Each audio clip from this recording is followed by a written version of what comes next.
Shabbat Shalom. When I TA'd the International Relations class when I was an undergrad for one of my favorite professors, he began the class by giving an article for them to read. This is back in the days of paper, and they had to actually take and read it. And the title of the paper was, "What's It Like to Be a Bat?" What's it like to be a bat? And the author walked us through the different stages in which we might think that we understand what it is like to be a bat. We can imagine, what is it like to fly? Well, it's like walking, but, in the air. We can imagine what it's like to be nocturnal. It's like this, only darker. We can imagine what it's like to eat insects or fruit, depending upon the type of bat you are, because, we eat things too. There are certain points of commonality that we can begin to approximate. But then he sort of dropped the kicker of, what about echolocation? How do you understand what is it like to be a bat when echolocation is such an incredibly different way of perceiving the world around you? Is it really sight? Is it really hearing? Does it count as touch? What is it like?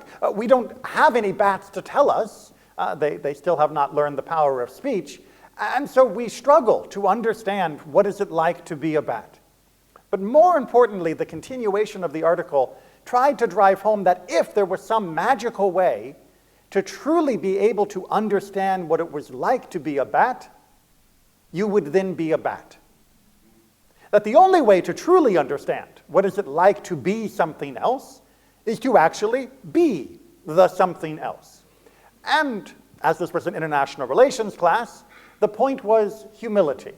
That when you come to understand another nation or group's point of view, you need a certain dose of humility because they are bats as far as you're concerned. They are looking at the world in a fundamentally different way.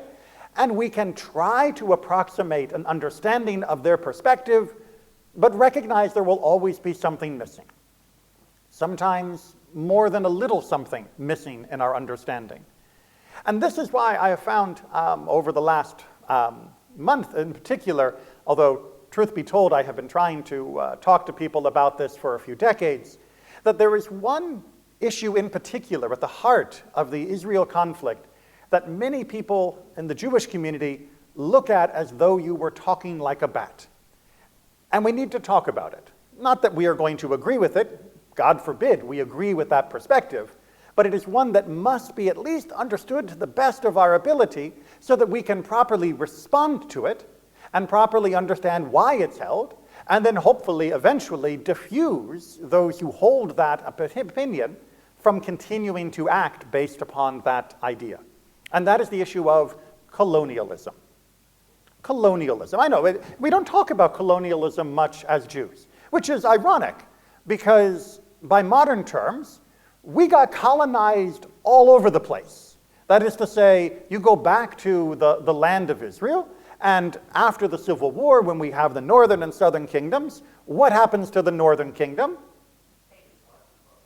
It gets occupied, it gets colonized. I mean, real colonization in the sense that the Assyrian Empire comes in and they take us out. It's an entire population transfer. The idea being that if they took us away, they could still have that labor scattered through their other imperial domain, but they wouldn't have the rebelliousness that comes from a people fighting on their land for their land. And the Assyrians moved us away, and they brought other people to whom they were doing the same shtick from their land and stuck them in the northern part of Israel. Not so great. What happened when the Babylonians attacked in 586 and conquered the southern kingdom? Same exact thing, right? They dragged us out, they put new people in. It was colonization. Now, the Persians were not quite so colonial in their attitude in that way, but what was the Persian Empire, if not a colonial empire? Their armies dominated the entire stretch of land from Ethiopia to India. Hold that in your mind for a moment. And throughout that land, they demanded tribute. They demanded money for the privilege of being under the great king's rule. and enjoying all of those benefits. I'm not entirely sure what those were, other than the great king himself wouldn't hurt you. But the Persians dominated that territory not to spread peace and love and understanding, but because of what they could get out of this. The same thing happened during the Greek Empire, led by Alexander the Great, and then continued on in the successor states from his generals who took over, and of course was then replaced by the Roman Empire, and then of course that was replaced by the Byzantine Empire, which was a kind of Roman Empire, and that was of course replaced by the Muslim Empire, the Islamic expansion, which was replaced eventually by the Mongols, which was replaced by the Ottoman Empire, and eventually by the British Mandate. Everybody brought up to speed? There has not really been a period where the land of Israel has not been colonized. But notice there were two varieties of colonization happening here. There was the classic version of colonization, the one that we are familiar from when we talk about the 13 colonies in America, or when we talk about Australia or New Zealand or South Africa, the idea of moving a population from one country to another country to live there, to settle there, and to develop the economy for the benefit of the home country. That's a very important aspect. All of those colonizations that happened in North America, South America, and throughout Australia, New Zealand, South Africa, were done ostensibly for the benefit of the home country. This is an economic decision, as well as a political one, that the home country wants not only the resources of where they are going, but wants to generate income by the people there. And the ideal was, back in those days, that your own people would move into those spaces, develop, create the economy, and send money home. For those of you that are unsure about that send money home thing, great. That means you're Americans and you don't like the idea of sending money back to England. I think we fought a war about that. It's called the Revolutionary War that split us off from England, when we decided we didn't want to be exploited by the home country. But this is sort of the archetype of colonization, but it is not the only version. Yes, there have been some examples where one country sends large numbers of people to a land, displaces a local population, takes over the land, develops it for the benefit of the home country. Eventually, most of those countries have become independent from that home country, but this has happened a number of times throughout history, but it is not the only form of colonization, nor is it the form of colonization that was most common throughout the more modern period of history, the age of exploration. The more common form of colonialism that happened during that period was exploitative colonialism, where there was no interest in actually moving large portions of your population into an area. You just needed to move enough of your people there, primarily armed, so that they would be able to dominate the local economy and the local leadership, and ensure that the raw materials that you wanted from that territory or any other products that you wanted from there would flow back towards the empire that you had built. This is much more of the Persian style of colonization as opposed to the Babylonian or Assyrian. Everybody still with me? I know history is complicated because there's a whole lot of it, but trust me, if you don't understand this history, you're not going to understand what it's like to be a bat. So, remember, we're still working on that. So, exploitative colonialism is the idea that you have a foreign power that transfers some of their people, usually the armed forces plus some administrators and bureaucrats and various mercantile interests, into a territory. And of course, the classic example of this is India, where the UK didn't move millions and millions of British people into India in order to create a British-style culture or colony, but moved just enough soldiers and administrators to extract as much wealth from India as possible, to dominate the subcontinent for the financial gain. And so too, most of the colonies that were done throughout Africa or throughout Southeast Asia, the colonies of Japan, throughout Korea and China, these were done in the same style. You move in to occupy in order to extract, and things funnel back to the home country. Everybody good? Okay. So, the question then becomes, is Israel a colonial state? Because there are many, many people out there, I'm sure you've now heard them, because maybe you didn't listen to me before when I kept telling you this is what people thought, and now you can't avoid hearing people say this, There are millions of people out there that think that Israel is a colonial state. Well, let's try and be a bat for a minute. Let's try and put ourselves in a perspective where that could make sense. Again, I am not saying that they are correct, but we can't understand how they are incorrect if we don't understand how they reached that conclusion in the first place. Right? It's no good just shouting at them. That just doesn't move anything anywhere. Why might, hypothetically, somebody think that Israel is a colonial state? Yes, I see a hand coming up. Okay. They purchased land, and they were trying to transmit Zionism into a political movement. Okay, so let's go back to the late 1800s, which is really where we see the birth of the modern state of Israel. Yes, there were always Jews living in the land of Israel for the last 3,000 years, but modern Israel wasn't born until the Zionist Congress, Theodor Herzl, all of that good stuff, which hopefully you know well enough that I don't have to go into it and keep us here for an hour and a half. But it was born with the idea of this notion that there ought to be a Jewish country, the same way there is a French country and a German country and all these others, and that we kind of sort of need it because the French country, the German country, and the others are really being quite horrible to us. And therefore, having a separate Jewish country might just make it not so bad when we have to deal with all of these other issues. At the very least, there would be a place for Jews to go. And thus, they began a process of purchasing land from through the Ottoman Empire, which was in control of the land of Israel at that time, through the owners of that land, who by and large were not local. That is to say, when Israel was buying land, they were not buying land from the guy next door. They were buying the land from somebody in Damascus or somebody in Constantinople. They were buying land from the wealthy landowners who had tenant farmers that did the schlepping for them and sent them the money.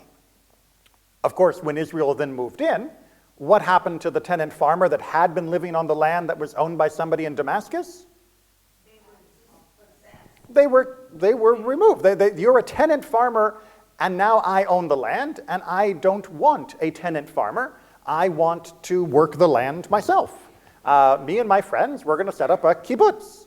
And thank you very much. I understand that you had an agreement with the person in Damascus. Maybe it's been 100 years that you and your family have worked on his farm or his family's farm, but now it's our land. Look, we've got the title, we've bought it, and thank you for your service. If you were that tenant farmer, what might you view this situation like? Displacement. Especially if this person coming in displacing you doesn't look like you in the classical sense. They're not wearing the clothes of the region. They are speaking European languages, especially in the 1800s when Hebrew had not yet had its resurgence. They are speaking European languages. They set up like European-style orchestras and symphonies. They set up cafes and shops that have a very European element to them. You might just think that they were European. We can see how this might work. Now imagine that this is going on at the end of the 1800s, which it was, and what do you know about Europeans at that time? They are imperialists, they are colonialists, and they've got it down to a science. Right, we have the race for Africa taking place. We have Queen Victoria, the sun never sits on the British Empire. We have Europeans all around the world who are setting up little plantations and farms and mines and railroads to extract the wealth from various parts of the world. Here come some European-looking people, sounding people, acting people, and they tell you, get off the land, it's ours now because we bought it from somebody that you and your family maybe has never met. Can we see why this might feel like colonialism? Can we see why someone might use that term? But if you can't, then, we're going to have to talk longer afterwards. I'm not going to belabor the point. But if you can't, you might want to double check that there is a way to see how this might appear that way without making it true. Right? Just because something felt like colonialism to a certain part of the world population does not mean it is colonialism. just because somebody feels that this is true, even if they have some good reasons for feeling like it is true, does not make it true. So let's go back to the definition of colonialism. Right? What is the basic idea of colonialism? What is the primary goal of colonialism? Why do countries make colonies? For revenue, for spread their influence in order that they can make their country more powerful. Who was being made more powerful by, quote, Israeli colonialism, by Zionist colonists? Who was benefiting from this? England? No, not at all. Right? England was quite beside themselves with this idea. Was it Romania? Was it Ukraine? Was it Poland? Was it Russia? I mean, all the borders kept changing, but those are the areas where the early waves of Aliyah, the early waves of immigration mostly came from. Was Russia somehow getting a kickback from all of the Russian Jews who moved into the land of Israel? Well, the Ottoman Empire at that point. Was Romania getting remissions from all of their, quote, colonists that were now creating Tel Aviv? No. Were these becoming projections of European power? Did it give the Europeans more influence over the area in order to fight against other Europeans, which was the usual goal of influence in these areas? No. In fact, by the time the British Mandate took over this area and the British and the French had divided up the Middle East, the Ottoman Empire after World War I, they just wanted a peaceful situation where they could extract wealth. They weren't interested in really establishing homelands or democracies, God forbid. They wanted yet another piece on the board that would help magnify their national power. And honestly, the Jews were not a great fit for the colonial enterprise. Did the Jews think of themselves as creating a colony? When the Jews went there from Romania or from England or from the US or from Russia, were they thinking of themselves as Russian, Romanian, American, British? Not anymore. That was the whole point of creating Israel at that time, was that they did not feel secure in Romania, Russia, Britain, those other places. They were not doing this on behalf of a home country, nor were they attempting to transplant themselves as a member of that home country into this land. They were looking to escape those places. Israel was not founded as a colony. Israel was founded as a refugee camp. Israel was not founded as a colony. It was founded as a refugee camp. It was built off the idea that there should be a place for Jews to go because where they currently were wasn't working out so well and it wasn't looking so good. And they legally did it on their own because no one else was going to help them. And they said, look, we're not going to build just a refugee camp. We're going to build an actual homeland. We're going to build cities, and we're going to stock them with schools and with theaters and with marketplaces. We're going to have farms and factories. We're not going to just create a refuge. We're going to create the framework of a country. And we're doing it because no one else wants us. No one else likes us.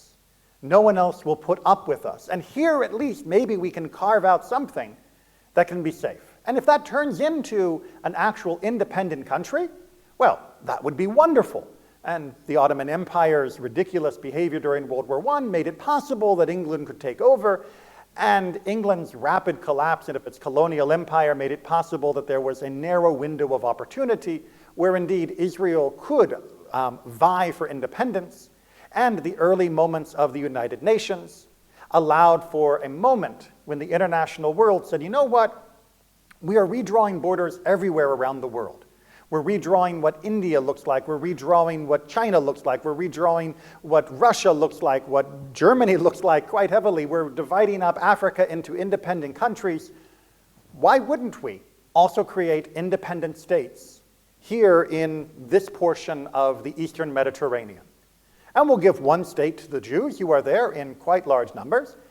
And not coincidentally, it will also become a place for the Jews that are displaced from World War II to have somewhere else to go because we don't want them back in Poland. We don't want them back in other parts of Europe. And Israel was born not as a UN-sanctioned colony, but as an independent state in the wash of independent states that were being created following World War II, as we, the world, sought to create more stable countries and more defended borders around the world. Now, that didn't work out so much. I'm on time limit, so I gotta rush my way through the end of this, right? That didn't work out so well because obviously many of the other countries around Israel, who had also been given their independence from the colonial rule by the French and the British, and yet don't consider themselves to be colonial states, they decided they didn't like the character of this colonial state. Even though Lebanon and Syria had all been, won and were split off under different times, even though the borders of the Ottoman were completely different for the colonial, their imperial administration, the newly founded states that had come out of the colonial actions of France and England had decided that this colonial neighbor was not right for the neighborhood. They didn't want a Jewish state in the neighborhood. And so they attacked. And by a miracle, Israel won. There's a lot more to that miracle than just, a wave of a hand. A lot of hard work and a lot of blood and tears. But Israel won. And by won, I mean Israel survived. Israel was able to secure her borders until an armistice was drawn, and that became Israel. That is not a colonial state. I do understand why someone might consider it a colonial state. I do understand that it has been continually referred to as a colonial state by other post-colonial states for their own legitimating purposes. But by every definition of colonialism, Israel is not a colonial state. And as soon as we get to understand why they feel that way, then we can talk about what that actual phrase means. Because when someone calls Israel a colonial state, they are not just saying that they disagree with how Israel engages in policies in the West Bank or Gaza, or that they disagree with Netanyahu's administration, or that they disagree with the Rabbanut in Israel. When someone uses the term colonial state, what they are saying is that the entire enterprise of Israel is illegitimate. Not the behavior in the West Bank and Gaza, but every square inch of Israel is illegitimate. It should not exist in any shape or form. And that underlying assumption is the one that has to be fought most powerfully. Fine, I understand you couldn't tell the difference between one European or another. You couldn't tell the difference between someone as a refugee from Europe or someone being a colonial administrator from Europe. You couldn't tell that we were being pushed out of Europe with a bayonet behind us rather than with a bayonet in front of us. Okay, I can understand that. It's, you're a bat. Your view of the world is a little different than mine. I can understand that. But when you base then all of your understanding about the current situation on that understanding, then I need to tell you I'm going to have to make a hard disagreement there. Because that understanding tells me that you think all of us should be gone. Every inch should be free of Jews. And that's a problem. It's not just a problem because it's inaccurate, it's also a problem because Herzl was kind of right. That Israel does need to exist, or something like Israel, because Jews need a place to go where they will actually be welcome. Because what happened immediately after the foundation of the State of Israel? 750,000 Jews throughout the Middle East, throughout the North African and Arab world, were expelled from their countries. And where did the vast majority of them end up? Israel. Our Mizrahi brothers and sisters ended up there. 750,000 refugees. But do they still live in refugee camps? No, they do not. They did for a while. They came in and they were housed, sometimes in tents, sometimes in shanty towns. And Israel worked like a dog to try and provide better housing, better education, better employment opportunities to move it in. And there's a long, complicated history of how that worked and sometimes didn't work. But the fact is, Israel did accomplish the absorption of those 750,000 refugees. Unless you think that was just just a function of Israel's foundation, and, those 750,000 Jews could have lived happily as second-class citizens throughout the other Arab countries if Israel hadn't been founded. Well, then what would you tell to the hundreds of thousands of people from the former Soviet Union who, when they finally saw a glimmer of hope and of freedom, fled? Some of them ending up in the US, but a huge proportion of them ending up in Israel. Where would they have gone? What other country was opening their doors for them? But the Ethiopians, as they saw their country spiraling out of control, as they saw the devastation of civil war, where were they going to go? The Ethiopian Jews. Where were they going to? If Israel had not been there, where would they have gone? They would be dead alongside the other millions of Ethiopians that have died from all of the various problems that have plagued that country. Israel is not a colonial state. Israel is a state. It is no different than the foundation of India and Pakistan. It is no different than the foundation of any of the countries that came into being during the middle of the 20th century. Israel, I personally believe, yes, is built upon the brit with Abraham that we have talked about over these last few weeks. But I accept that for the international community it is not, because I don't expect them to take my book seriously. But I do expect them to take their own declarations of international law seriously. That when they establish a country by international decree, that they will recognize that it is a legitimate country to be there. Not a colony, but a country, a state, a nation. And to treat it as such. To complain if they disagree with some of the things it is doing, but to not delegitimize its very existence. To say that it is a rogue state, fine. If you wish to use that terminology, go ahead. We can then argue about that.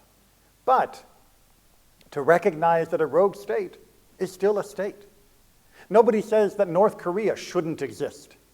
Nobody says Iran shouldn't exist, that it is illegitimate. And yet, all of the nations of this world are built on even shakier foundations than the foundations of Medinat Yisrael, of the state of Israel. How many of the other states of this world were given their right to exist by the world, by the United Nations? Only a handful. The vast majority exist because they killed anyone who disagreed with their right to exist. But Israel exists because the world said it ought to. And the world needs to remember why it thought that, and needs to remember that that is still true. Israel is a state. You do not need to append colonial, occupier, genocidal, fascist, or any other adjective at the front of that. It's a country. It has warts, and it has beauty. It has policies that I agree with, and a few that I sometimes don't agree with, as you've heard me talk about in other sermons. But it is not an aberration. It is not a pariah or a freak or something that should be cast out of the family of nations. Israel is a Medina. It is a state. It is time the rest of the world stop thinking like a bat and just recognize that, because then we can talk about how to improve the situation for everyone. Shabbat Shalom.